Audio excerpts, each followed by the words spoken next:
Yes breaking అంటోంది. మంత్రి పొన్నం ప్రభాకర్ ఇంటి వద్ద భద్రత పెంచారు. మరో మంత్రి అడ్లూరి లక్ష్మణ్ పై అనుచిత వ్యాఖ్యలు చేశారని దళిత సంఘాలు పొన్నం ప్రభాకర్ పై ఆగ్రహం వ్యక్తం చేస్తున్నాయి. అడ్లూరికి క్షమాపణ చెప్పకపోతే పొన్నం ఇంటిని ముట్టడిస్తామని దళిత సంఘాలు హెచ్చరించాయి. పొన్నం ఇంటి ముందు బారికేడ్స్ ఏర్పాటు చేశాయి.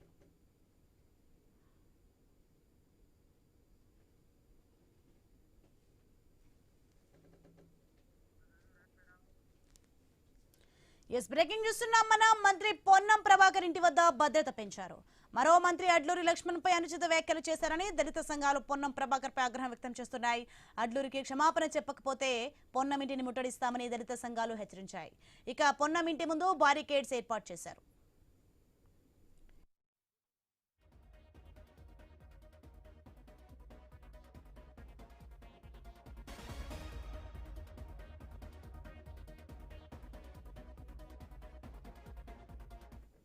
Yes right. ఇదే అంశానికి సంబంధించి మరింత సమాచారం మా ప్రతినిధి ప్రవీణ్ హైదరాబాద్ నుంచి ఫోన్ లైన్లో అందిస్తారు.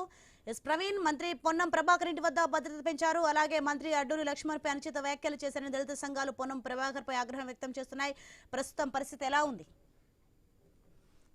అయితే మంత్రి పొన్నం ప్రభాకర్ ఇంటి వద్ద భద్రత పెంపు చేశారు. నిన్న మంత్రి అడ్లూరి లక్ష్మణ్ పైన పొన్నం ప్రభాకర్ చేసినటువంటి అనుచిత వ్యాఖ్యల పైన దళిత సంఘాలు ఆగ్రహం వ్యక్తం చేశారు. ఆగ్రహం వ్యక్తం చేసిన నేపథ్యంలో దళిత సంఘాలందరూ అన్ని కూడా మంత్రి పొన్నం ప్రభాకర్ ఇంటిని చుట్టుముట్టేందుకు ఈరోజు పిలుపునివ్వడంతో అక్కడ భారీ పోలీసు బందోబస్తు ఏర్పాటు చేశారు. అదేవిధంగా పొన్నం ప్రభాకర్ ఇంటిని చుట్టుముట్టే నేపథ్యంలో భద్రత కురిపించారు. పొన్నం ప్రభాకర్ ఇంటి ముందు భారీ కేసులు ఏర్పాటు చేసి ఎవరిని కూడా అటువైపు రానియకుండా భారీగా ఆ పోలీసులను అయితే ఏర్పాటు చేశారు. ఖచ్చితంగా ఆ పొన్నం ప్రభాకర్ చేసినటువంటి అనుచిత వ్యాఖ్యలకు క్షమాపణ చెప్పాలంటూ కూడా దళిత సంఘాలను కూడా పట్టిన నేపథ్యంలో ఈ రోజు పిలుపునిచ్చారు. అయితే ఆ పొన్నం ప్రభాకర్ ఇంటిని చుట్టుముట్టేందుకు పిలుపునిచ్చిన నేపథ్యంలో భారీ బందోబస్తును కూడా ఏర్పాటు చేశారు. అక్కడ ఉద్రిక్తకర పరిస్థితులు అయితే కొనసాగుతున్నాయని తెలుస్తుంది.